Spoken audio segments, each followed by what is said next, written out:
मैंने एक ट्वीट किया था कि यूजीसी गाइडलाइंस के जरिए एक तीर से कई निशाना साधने की कोशिश की जा रही है।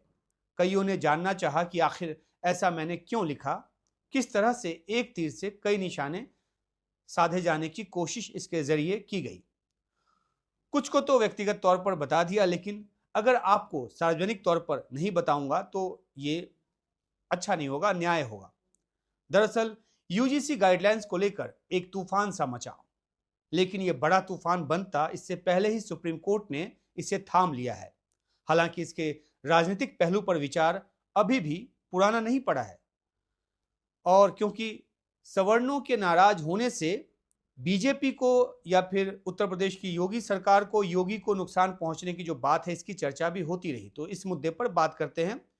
यूजीसी गाइडलाइंस को लेकर बहस और चर्चा का क्षितिज तो वैसे बहुत बड़ा है, लेकिन जिस पॉइंट पर हम यहां खास नजर डालेंगे वो ये कि क्या यूजीसी गाइडलाइंस जिस रूप में आई थी, जिस पर अभी सुप्रीम कोर्ट ने रोक लगा दी है, क्या वो सीधे सीधे यूपी में मुख्यमंत्री योगी आदित्यनाथ को नुकसान पहुंचा सकती थी?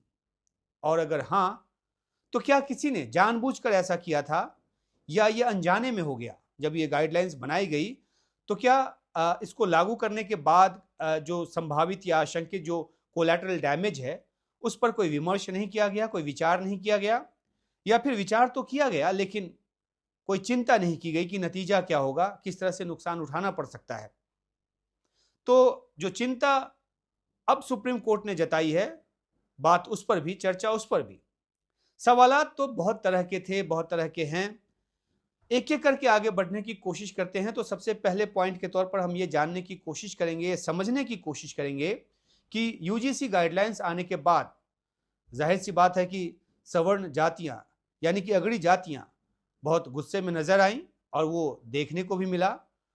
मोदी विरोधी नारे लगे अलग अलग ग्रुपों में, अलग अलग जगहों पर, और नारे भी इस तरह के जिनका जिक्र यहाँ मुनासिब नहीं। और क्योंकि ये सीधे सीधे सवर्ण जाति के युवाओं को प्रभावित करता नजर आ रहा था, लिहाजा वे इसे अपने खिलाफ काले कानून के तौर पर देख रहे थे, काले नियम के तौर पर देख रहे थे, और इसलिए जो जो नारेबाजी है वो काफी बढ़ चढ़कर होने लगी।